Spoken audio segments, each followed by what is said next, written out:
Hello guys, welcome back to From Tennis to Pickleball, and today we're going to be looking at the Spartus Spitfire.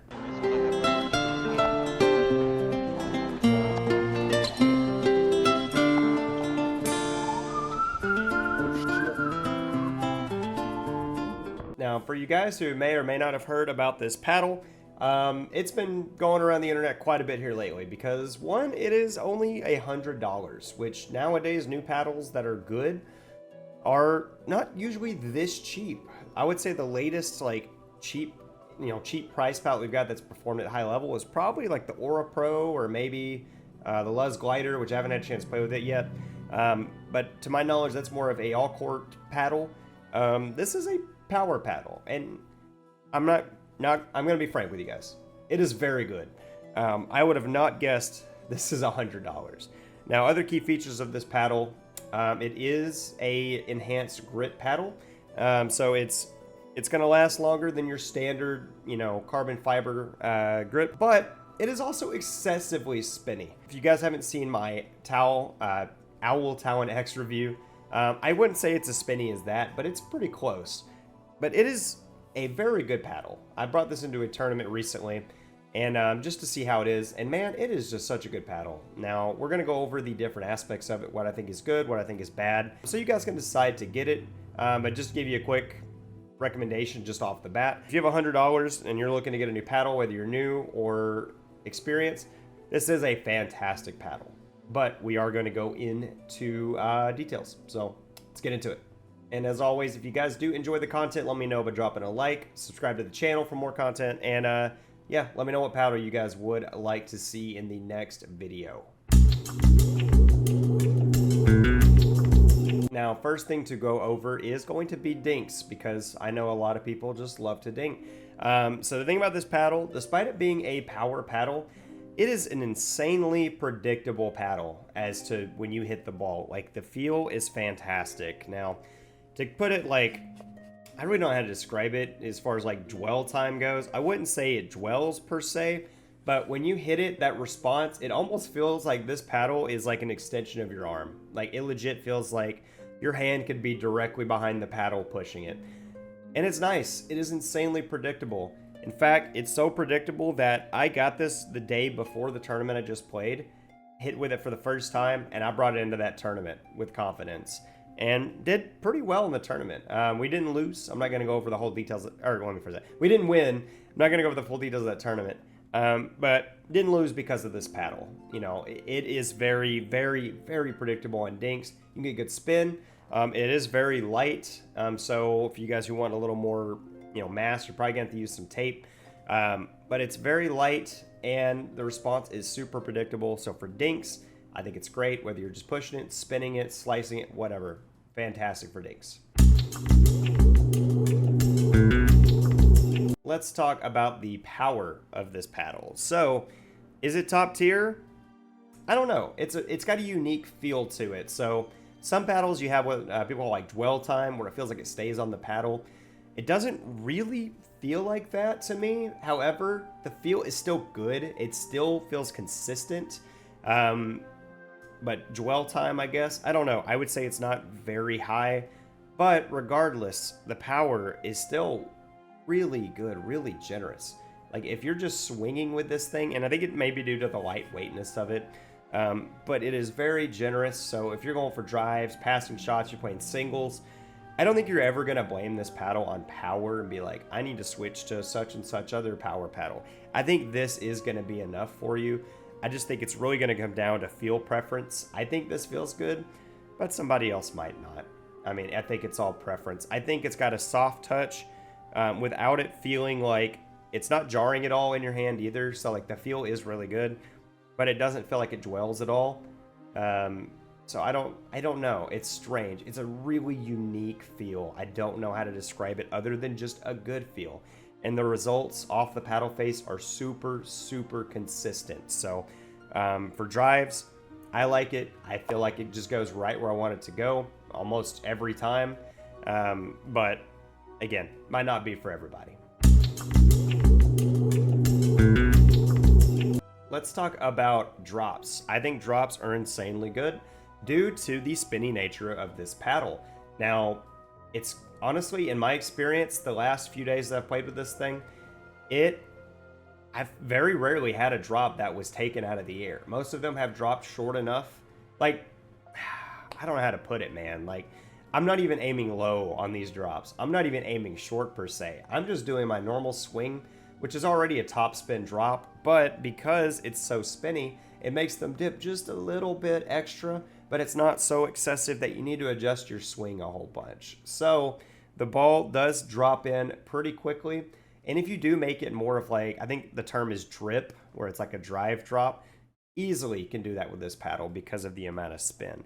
Now, again, it is on the lightweight side, so you might need to add a little weight just to help with your swing to make it less flicky, I guess. But that is such a minor complaint. And again, I didn't even need to do that. I just think it could affect others just based on how light this thing feels in the hands. But drops, fantastic, man. Even if you just went for like a bump drop where you just pushed it forward, maybe even put a little bit of slice on it, still pretty consistent. If I did miss them, didn't really feel like it was the paddle's fault. It was typically my fault.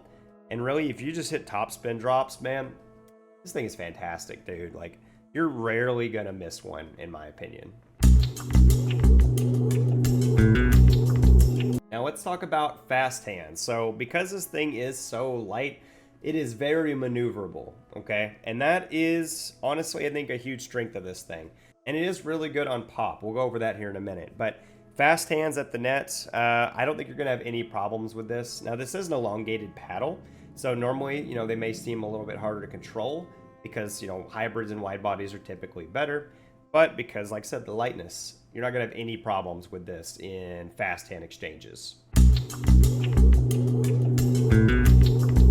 Let's talk about the pop. So the pop on this, I think, is personally very generous. Is it the highest pop I've ever had? No. Is it the highest for this price? Probably so. It's probably up there. I don't have a way to measure. I'm not John Q. I don't have a bajillion paddles to compare. But in my comparisons with other top paddles, like, let's say the Perseus 4 or 5, Boomstick, stuff like that, it's similar. And the fact that this is light, lighter than a lot of those other paddles in the hands, I think this is fantastic. The pop is definitely enough. You can definitely put away volleys just fine. I think it is fantastic. Let's go over resets. So I would say it's not bad, but a lot of paddles these days will give you a little bit off of these resets.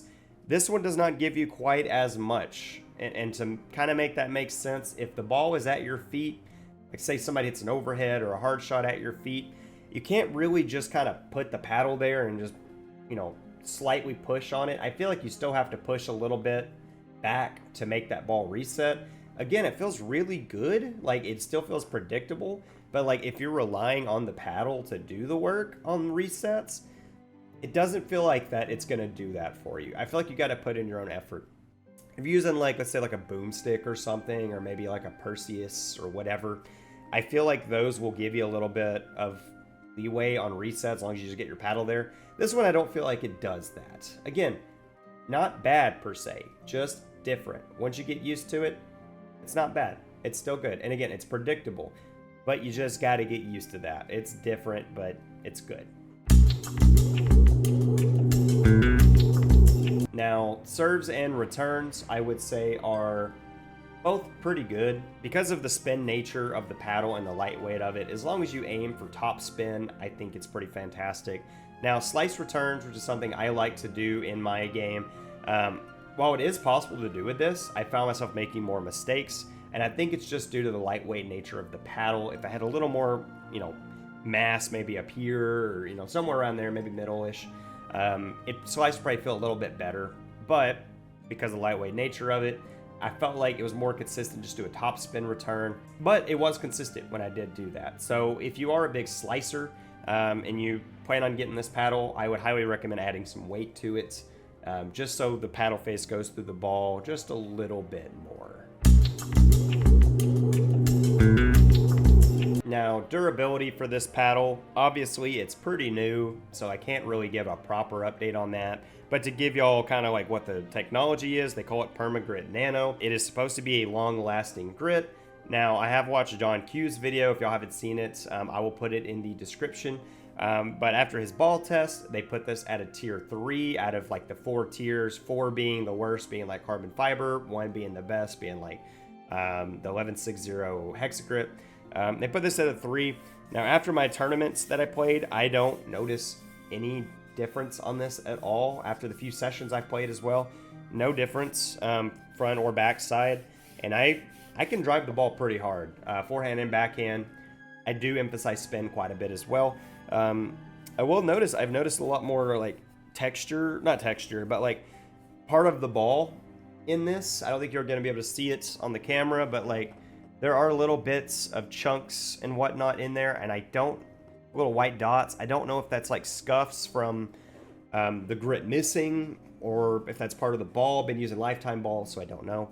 But it still feels just as spinny as the day I got it. Like if I feel the edges compared to like the face, not really a lot of difference. I mean, now that I'm feeling it now, it is very, very slight difference. So I guess there's a little bit, but like it's not enough to where I don't think I would get a noticeable margin difference of spin. So durability, it seems decent at the moment, but only time's gonna tell for this. Overall thoughts on the Spitfire. For the price, I think it doesn't even have a competitor from, unless there's just things that I haven't tried. Like I said, I have not tried the Luz Glider, but for a power paddle for this price, man, this thing is fantastic. Like, I prefer this over the Aura Pro, which I mained for quite a while. In fact, I think that's what I'm using in the intro clip for all my videos. I like this over the Aura Pro. I think it is just a fantastic paddle for $100. I think it's like 110, but a lot of creators have discount codes.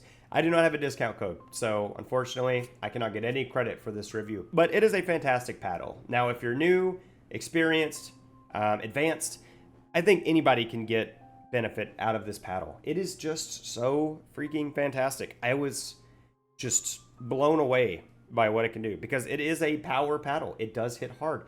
But because the predictability of it is so good, I feel like you can do anything with it. It's just so good. The only quote-unquote downside would probably be the weight. It's very lightweight.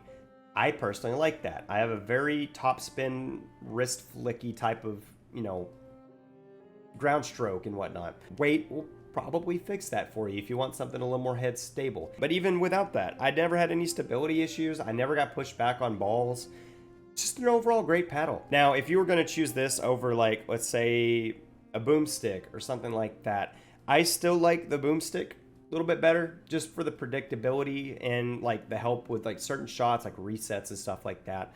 But for $100, man, that is so hard to beat. You're getting so much on this. So it is fantastic. But guys, I hope y'all did enjoy the video. Let me know what y'all would like to see next. And yeah, subscribe if you have not already, and I will catch you in the next video. Bye.